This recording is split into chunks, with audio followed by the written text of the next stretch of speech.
नमस्कार बंधुगण मु संजय मु आपको एसएन एजुकेशन चैनल को स्वागतम जनाऊँगी। आज आपण बहुत बड़ बिग अपडेट रही शिक्षा संबंधी अपडेट रही जो बंधु मैंने ये चैनल को नुआ कर अनुरोध से इनफॉर्मेटिव वीडियो पाइबापी सब्सक्राइब करनी। चलो देखा कौन अपडेट रही। बोर्ड को गला मैट्रिक प्रश्नपत्र कटक स्थित माध्यमिक शिक्षा परिषद कार्यालय गतकाली नोडाल सेंटर को मैट्रिक परीक्षा प्रश्नपत्र पठाଯିबा प्रक्रिया आरंभ होईछि। बंधुकधारी पुलिस सहायता बोर्ड कर्मचारी माने प्रश्नपत्र गुड़ी को नहीं नोडाल सेंटर में पहुंचावा लगी व्यवस्था रही। प्रश्नपत्र जीवा लगी बोर्ड पक्षर 44 रूट करा जायछि। गतकाली 6 रूट रे यथा केन्दुझर और कलाहांडी जिलार नोडाल सेंटर अभिमुखे पठा जायथिला। आज कोरापुट मालकानगिरी नवरंगपुर जिलार 10 रूट रे प्रश्नपत्र पठा जायछि। आसंता 19 तारिख सुधा राज्यर समस्त 314 नोडाल सेंटर रे प्रश्नपत्र सुरक्षित अवस्था पहुंचो बोली बोर्ड कर्तृपक्ष कहिसंती। परीक्षार्थी तथ्य रखिबो अटेंडेंट मॉड्यूल।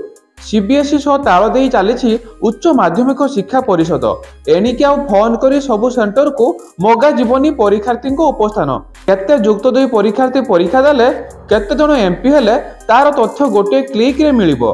एथिपाई नुआ पदक्षेप नहीं सीएचएसई एथिलागे करा जायछि अटेंडेंट मॉड्यूल। एथिरे पिलांकर उपस्थान और कॉपी करी केते जन धरा पड़छंती ताहा सहजरे मिली परिबो।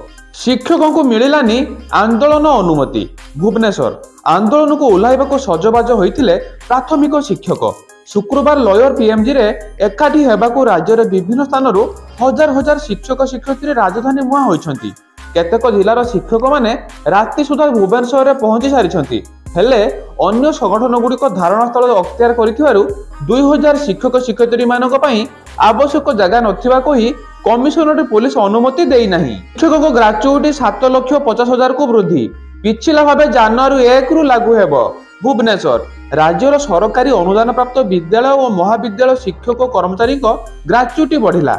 आगुरु 5 लाख टका पाउथबा बेले एबे 7,50,000 टका ग्राच्युटी पाइबे। एहाकु पिछला भावे जनवरी 1 तारिख रु लागू करा जिवो।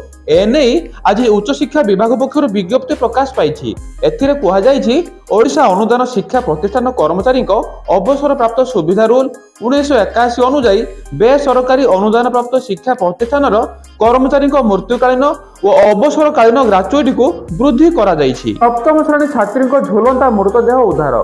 प्रधान शिक्षक को दायी कले परिवार लोक।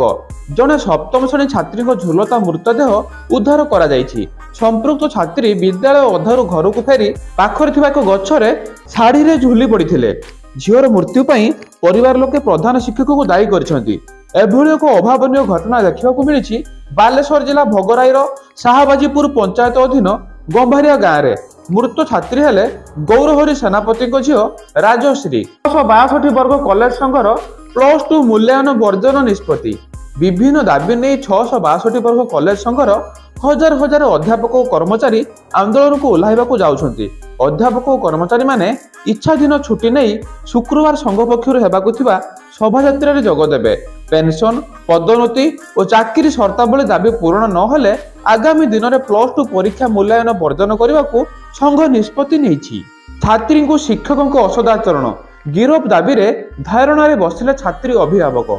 धर्मशाला ब्लॉक अंतर्गत रेखीदेईपुर नोडाल स्कूल जैनिका सप्तम श्रेणी छात्री को सही स्कूल गणशिक्षक अरुण कुमार मल्ल असदाचरण करिथिबा अभियोग होइता बेले छात्र छात्री एवं अभिभावक स्कूल सम्मुख में धारणा रे बसिछंती। सकाळ 9 घटिका समय अद्यावधि धारणा जारी रही। सूचना मुताबक एही स्कूल सप्तम श्रेणी छात्री प्रतिदिन भली गत मास 27 तारिख स्कूल जाइथिले। विद्यालय शिक्षक अरुण कुमार मल्ल असदाचरण करथिले। एने नाबालिका जनक घर को फेरी परिवार को जणाइबा परे तांको बापा जेनापुर थाना रे लिखित अभियोग करथिले। उक्त शिक्षकों ऊपर पुलिस कार्यानुष्ठान ग्रहण न करिबारु आज छात्र छात्री अभिभावक ग्रामवासी स्कूल सम्मुख में धारणा देथिले। जे पर्यंत संपृक्त शिक्षक को गिरफ सह बहिष्कार करा न जाइछि से पर्यंत आंदोलन बलवत्तर रहिबो बोली आंदोलनकारी कहिसंती। कंधमाल रे लज्जा सप्तम श्रेणी छात्री गर्भवती। कंधमाल जिले में नाबालिका गर्भवती हेबा घटना दिनक दिन वृद्धि पाइबार लागिछि। शिक्षा क्षेत्र में यही अंचल पछुआ थिबारु खराब व्यक्तिंकर जाल रे फसी जाई कम बयसर झियो माने एही अभावनीय परिस्थितिर सामना करुछंती। एही भली लज्जाजनक घटना चिंता बढ़ाउछि। स्थानीय सहर में एभली एक अप्रीतिकर घटना देखा मिली। अभियुक्त युवक को पुलिस गिरफ करिछि। श्रेणी गृह प्रधान शिक्षयित्री को युवक गोईठा माड़। धर्मशाला थाना अंतर्गत चरमुहा प्रकल्प विद्यालय प्रधान शिक्षयित्री को स्थानीय ग्रामर जड़े युवक गोईठा मारिबा सह हत्या धमक देइथिबा थाना अभियोग होइछि। अभियुक्त हेले शंकर महांती। बुधवार स्कूल रे पिला माने पाठ पढ़ुथिले। मध्याह्न प्राय 12टारे शंकर श्रेणी गृह रे पसी पिलांकु धमक चमक देइथिले। एहा देखि प्रधान शिक्षयित्री रुनामणि गच्छायत आसी काहीकि स्कूल रे पसी एभली कांड करूछ बोली शंकर को पचारिथिले। एहा पर शंकर तांकु अश्लील भाषा रे गाली गुलज करिवा सह गोईठा मारिथिले। एपरिकि हातरे पत्थर धरि गोड़ाइथिले। फल स्कूल छात्र छात्री भयभीत हो एणे तेणे धाइथिले। एही समय रे ग्रामर केतेजण युवक आसी शंकर को काबू करिया परे पाठपढ़ा स्वाभाविक होइतिला। परे प्रधान शिक्षयित्री ब्लॉक शिक्षाधिकारी और साधन केन्द्र अधिकारी को जणाइबा सह धर्मशाला थाना लिखित अभियोग करथिले। आज न्यूज अपडेट एतिक समाप्त होउछि। आपण मानको न्यूज अपडेट केमिति लागला निश्चित कमेंट माध्यम जनइबे। आ जो बंधु माने एई चैनल को नुआ करी आछथि से मानको अनुरोध से माने सब्सक्राइब करि दियंतु, कारण एई चैनल माध्यम जो इनफॉर्मेटिव वीडियो आसीबो आपण माने सर्वप्रथम पाई परिबे। आज मु रहउछि संजय। भगवान समस्तंकर मंगल करंतु। जय जगन्नाथ। वंदे उत्कल जननी।